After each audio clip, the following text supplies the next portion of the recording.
मेरा दोस्त है, नमाज जमात से नहीं पढ़ता, उम्रे में भी जमात से नहीं पढ़ी, कुछ इस्लाह फरमाए। कहता है कि तागूत से इनकार करो एलानिया, फिर आपके पीछे नमाज पढ़ूंगा।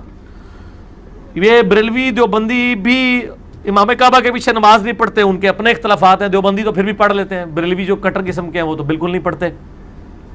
अहले तशय्यो पढ़ लेते हैं, चूंकि वो ईरान से फतवा आ गया है, खामनाई साहब का अल्लाह भला करे, उन्होंने फतवा दे दिया कि हो जाती है नमाज। और ये जो पार्टी है ना, ये उनसे भी हटके है, ये जमातुल मुस्लिमीन पार्टी है।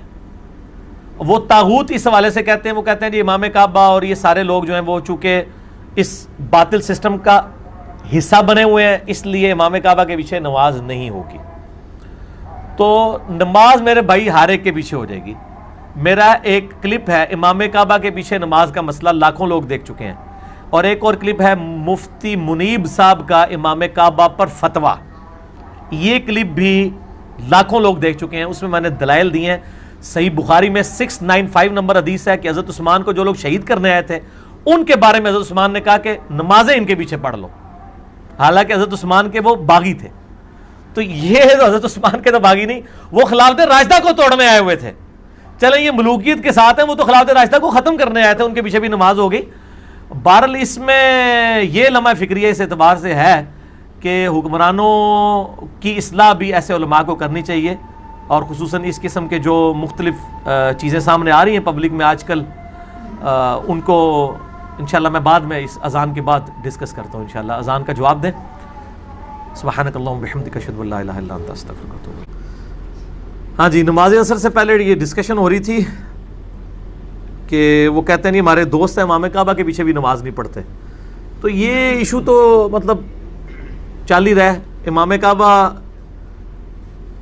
की तरफ से फतवे आते हैं कि फ़लाँ के पीछे नमाज नहीं होती, इधर से ये फतवे आते हैं। हमने तो इसके ऊपर क्लिप रिकॉर्ड करा दी है, जिसे शौक़ है वो देखे। मुफ्ती मुनीबुर रहमान का इमाम काबा पर फतवा, इस नाम से एक क्लिप है। और एक है इमाम काबा के पीछे नमाज का मसला, मैंने उसमें खोल के बयान किया है कि जब तक कोई शख्स अल्लाह रसूल आखिरत का इनकार नहीं कर देता, ख़त्म नबूवत का इनकार नहीं कर देता, उस वक्त तक वो अपनी तमाम गुमराहियों के बावजूद मुसलमान है। और जब वो मुसलमान है तो मुसलमान के पीछे नमाज पढ़ेगा। ठीक है, बाकी बेहतर से बेहतर की तलाश में लोगों को रहना चाहिए।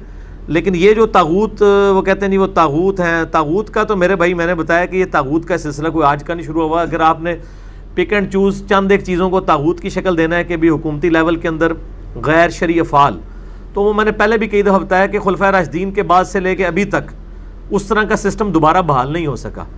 चाहे बनु उमैया की हुकूमत हो या बनु अब्बास की, तमाम में इस तरह की चीज़ें मौजूद थी, यानी खिलाफ सुन्नत चीज़ें मौजूद थी। लेकिन इसके बावजूद हमने उनको एक्सेप्ट किया हुआ है इस हवाले से कि हम कहते हैं वो कमज़ोरियाँ अपनी जगह, लेकिन मुसलमान हुक्मरान थे। इवन सल्तनत उस्मानिया में किस तरह की कमज़ोरियाँ मौजूद थी, उसके बावजूद हम मुसलमान हुक्मरान उनको समझते हैं।